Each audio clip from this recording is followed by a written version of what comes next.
All right, good morning, Cougs. It's 10 o'clock and we've got a lot to cover today, so I'm going to go ahead and get started.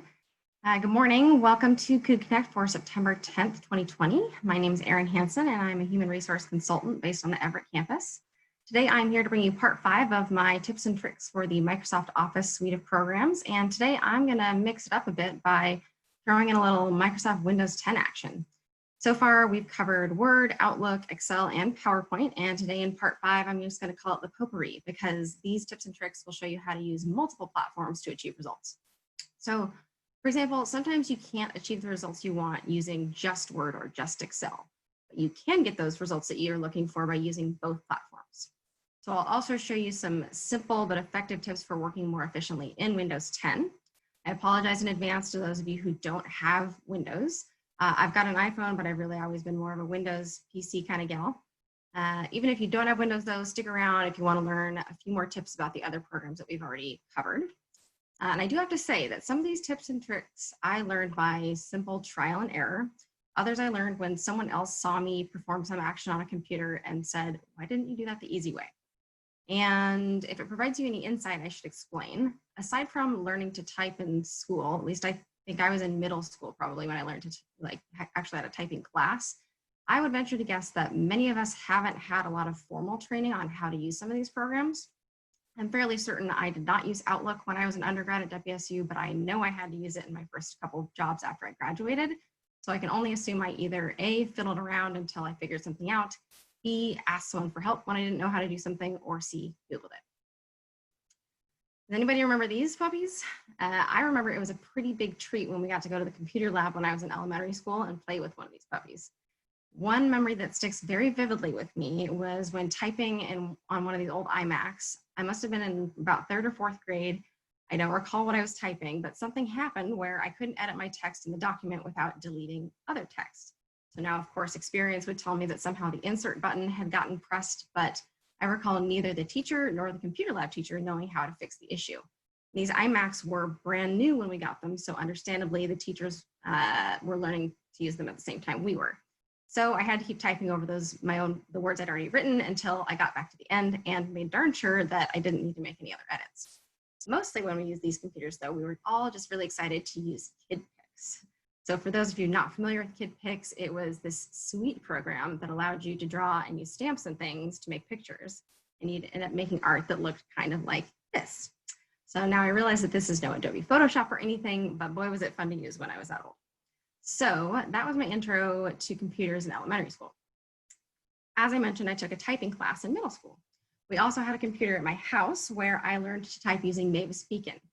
For those of you who don't know why it looks like I've put up an old arcade video game graphic on the screen, that's basically what it was.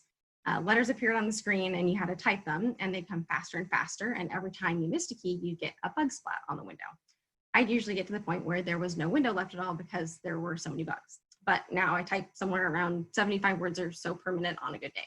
So the reason I show you these pictures and tell you these anecdotes to demonstrate that we all learn with a little bit of trial and error, and a lot of these tips become more second nature the more you use them. So don't be embarrassed if any of these tips are new to you or get discouraged because they're hard to remember. You're also likely not alone. And feel free, of course, to reach out to me after we wrap things up today if you want a copy of the tricks and things I discuss. And with that, let's get on to our content. So while the other sessions utilized mostly Control Shift and Alt keys, we're not going to be using that primarily today, though we will cover a few tips and things that use those keys. Many of the tips I show you will use either finger strokes or the Windows key instead. So we're going to start with the more challenging ones so we can end on the more fun ones. So first, when it comes to working between platforms, a lot of these I end up figuring out by necessity. For example, sometimes you'll get data sent to you and it's not in the format that you need. So you need to figure out how to get it into that format. So the example I'm going to demonstrate actually uses information from one of our legacy systems we use at WSU called either HEPS or DEPS, depending on what access you have. For those of you who don't know, HEPS and DEPS are based in COBOL, which basically looks like MS-DOS. And if you need to analyze any data from HEPS, say in order to figure out dates between maybe positions that someone's held at the university or something, you can't just throw it into Excel because Excel recognizes it as being one line of text with spaces in the middle. And Excel doesn't have the option to use the find and replace function like Word does. So what do you do? So as I show you here. All right, with my draft or my sample HEPS data, I've created here, and let me know if pop something in the chat if my screen share stops working correctly. But here's my data from HEPS, my theoretical data. It looks like there's data in each column, but there actually isn't because it's all pulling through as one line of text in row 1, as you can see up here at the top. So how do I instead get that into a format that's workable for me? So if I copy and paste this data into Word, it's going to show, you can see the same thing. I've already done that here, but basically I left on the paragraph marks so you can see that it's just showing a bunch of spaces in between the middle of them. So if I tried to use the convert text to table, text to table function, what it's going to actually do, give me a second here. So if I say insert table, convert text to table, it's going to assume that those spaces are where I want to delineate my section breaks essentially in this table. If I say yes, that's certainly not what I want this to look like. So what do I do instead? I can use find and replace. If I say 2 spaces here and then 1 space down here, I can replace all, and it's going to all the double spaces, double space marks literally that I have. So times we'll get it back down to then only having 1 space in between them. Now, if I say insert table, convert text to table, it's going to know, oh, you only want 10. Perfect. So now I've got my information in the format that I need it in. I say copy and go back over to Excel and paste it. Now it sees that those, basically all those cells are in there. All the data is in its own cell. So that's one sort of small tip or trick for you. And okay, so next we can use control, actually, wait a minute, let's go back. I want to give you a couple other ideas. So with, when it comes to working between platforms, some other things, for example, that you can use is I showed you in PowerPoint how you can remove the background from a photo.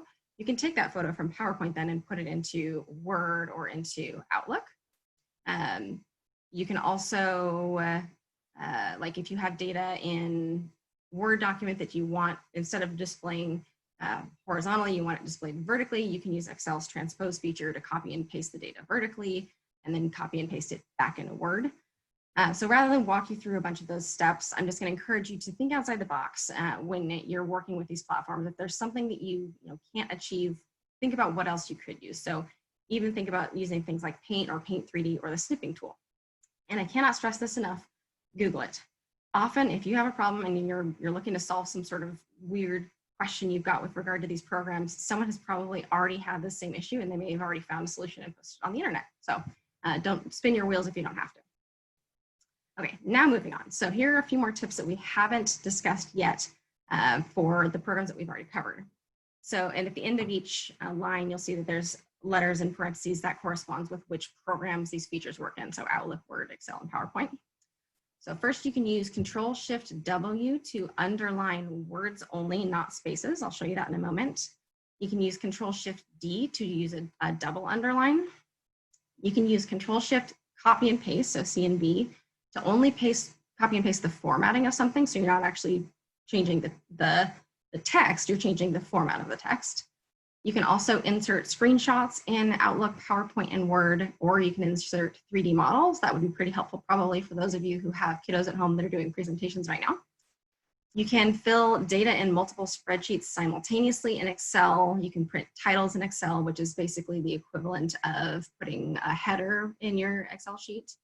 You can create custom watermarks in Word with pictures. You can change the tab colors in Excel. So if you're working with a large set of data and you've got multiple sheets open and if you're bouncing back and forth a lot, it can be really hard to keep track of which tab is which. So you can change the color so it's more easy to call out specifically which one you're looking for. You can also insert Sparklines, which are like a tiny little graphic that show you basically a more generic version of what a graph would look like. It's more of just a little bit of a snippet. So I'm going to go back here Okay, so for looking in these only, and I'm going to actually share this here. Okay, so here's my data that I have in Word still.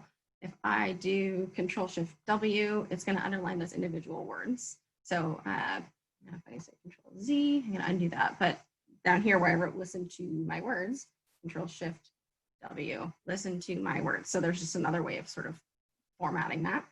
And I'm going to go undo that. Control-Shift-D will do the double underline.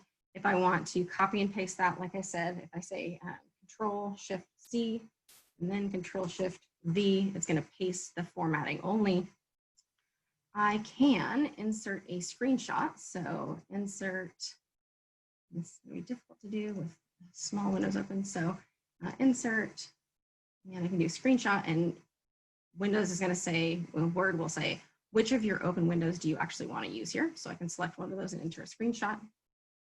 And now put it in the table, which we don't want to do. So insert screenshot, and we'll put in my web page here. So now I've got my screenshot. I'm going to undo that one. I can also do insert and a 3D model. So I don't have any ones that I've created, but if you use the stock 3D models, you can basically input an image, but it's like kind of like an avatar that you can move around. Like if you have something similar if on an iPhone, basically. So if I go to these little monster guys and I say, yeah, I want this little monster inserted in here, Word will place it into my document, and then I can move them around and get kind of a different angle if I want to. So kind of a handy little tool there. All right, and let's see. Filling data in multiple sheets simultaneously in Excel. So I'm going to do this again and show you my Excel over here. So this is helpful if, for example, maybe you forgot to put your titles in or forgot to maybe label different columns or rows of data. So if I select, using Control, select the 3 sheets that I've got here, and I say, what I really want to do is tell all these students, or whoever's, filling out this sheet to see me before enrolling for classes. And as you'll see, that's now in N26. If I go to my other spreadsheets, you'll see that it has entered that data into the same cells. For print titles, what you'll do there is essentially, if you say print titles, you select what area you want to print at the top. Then you can, and it doesn't have to be just the top line, it can be multiple rows of data, but basically then if I go to print that data, so now print preview, it's going to show that in each page, it'll still have that first name, last name at the top. So normally if you were going to go print it, it would just show the data going on to the next page and you wouldn't have a header. So if you do print titles, you can sort of get around that. All righty, and let's see. So tab colors.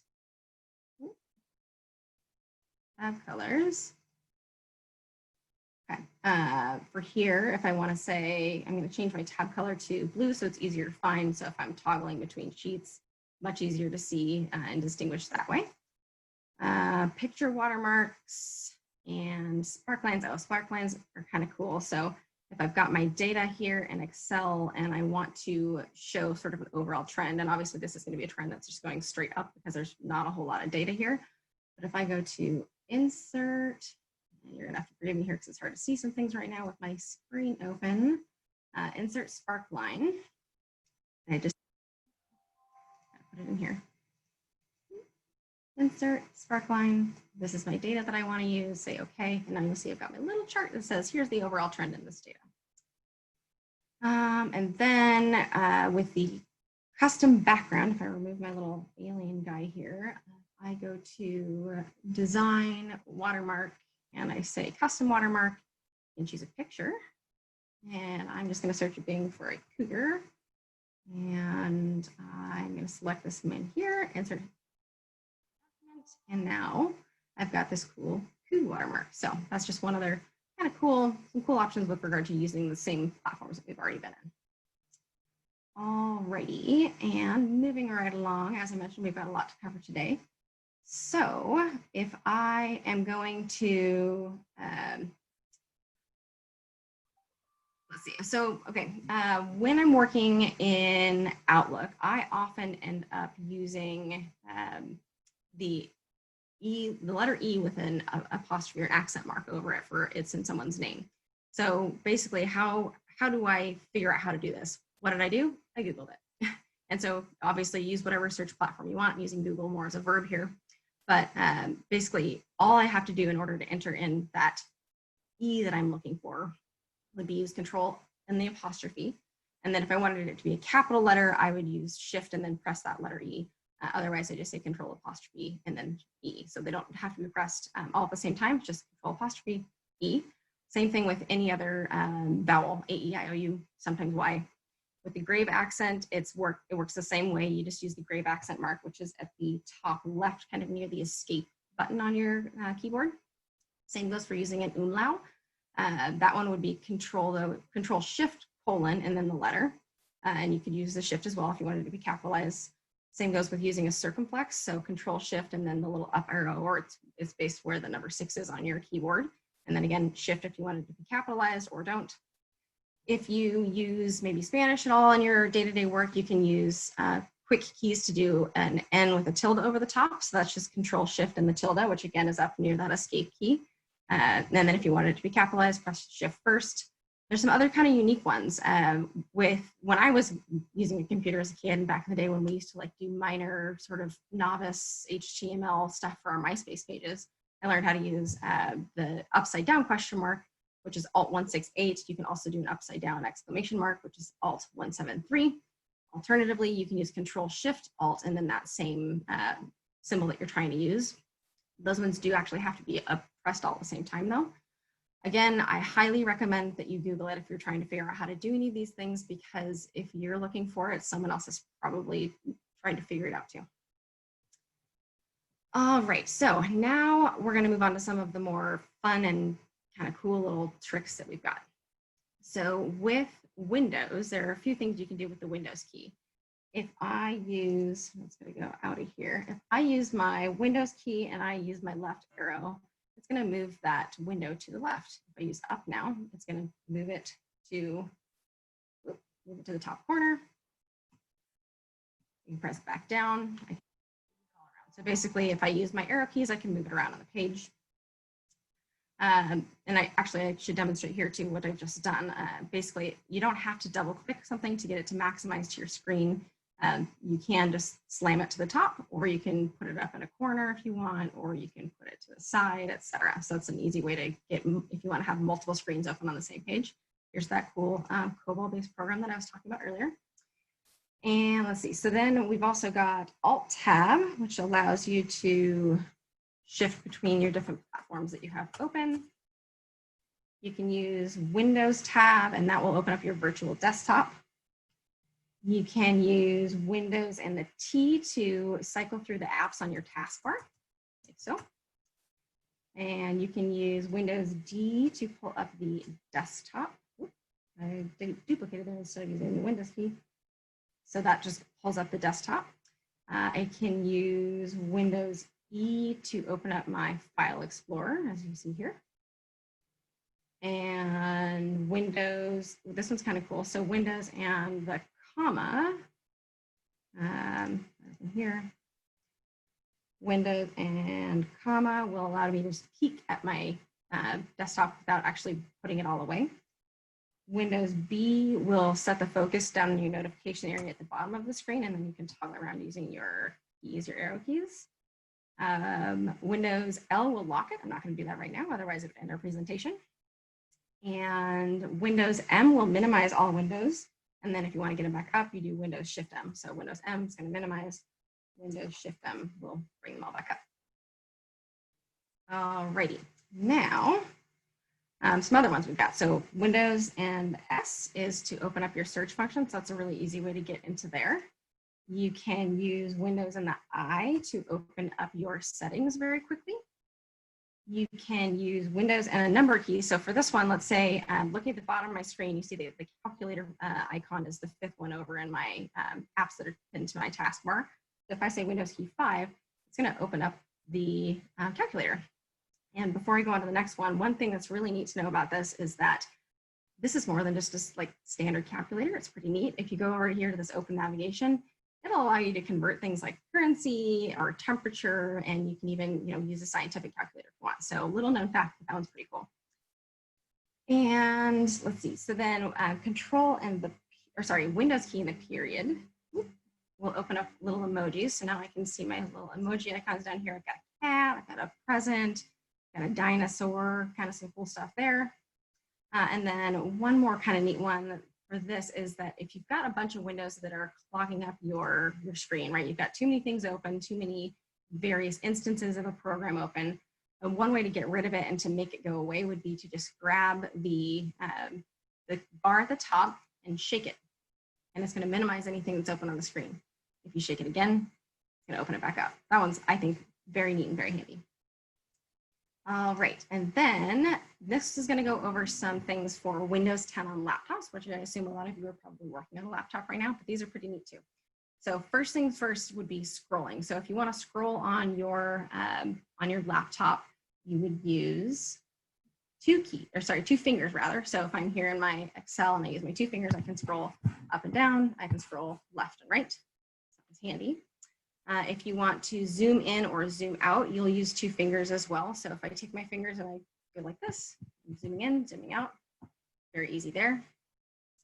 If you want to right click, either you can use two fingers to hit the touchpad, or you can just press in the bottom right corner. But basically I'm just going to go, so that was just using two fingers. If you want to open the task view, so this is kind of cool. You place three fingers on the touchpad and swipe away from you. That's going to open up that. If I swipe back down, that'll put it away. Or if I want to swipe it away entirely, if I just swipe down from here, it's going to remove it all. I can swipe it back up. So a pretty easy way to just kind of minimize and maximize things again. And then switching between open windows, you would place three fingers on the touchpad and swipe left or right. This would be the same as using Alt-Tab. So if I swipe, I can move between programs now. And if I want to drag an open window, so say I don't have a mouse, I'm using just the mouse pad. Either you can click on something and then use one finger that's not holding it down to navigate the window around, or you can just double click on it, keep that finger down, and then you can move it around easily. So the last item I have for you today is a bonus item. It is the WSU Style Guide. So I'm going to open that up here, but basically this is where you'd go if you want to learn about our WSU branding standards and things. And so this is the way that I think you make really polished presentations and work at the university, is to be aware of this style guide and use it. Basically, when we go to the visual elements, we can see our logos, we can see what fonts and things we use, and we can see what colors and things we use. So if you want to create a WSU branded document, you'll want to use these colors in that document to comply with our branding standards. If you go to specs up here, you'll see all the RGB colors and the hex colors, CMYK, all that's here. If you click on values, you'll see all the different subcolors that go with that, and same thing for the accents. So pretty handy to have access to that one. You'll also see things like the fact that when we create a link to HTML, or for a URL rather, we don't include the http://www. We just say, brand, for example, brand.wsu.edu, unless it's a functionality issue, in which case we would include it. Simple things like using, if you're going to insert a phone number, you just put dashes between it rather than parentheses around the area code. So simple things like that. But either way, it's a really, really handy resource to have. I bookmarked it, so it's on one of my toolbars, so it's just easy to get to immediately. So those are the tips I have for you today. Thank you for joining me.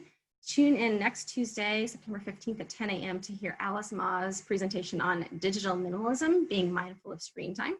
Feel free to drop any questions in the chat box if you have them. And like I said, feel free to send me an email if you want to see any of these and practice them on your own. I can send you the documents. So that's all. Thanks.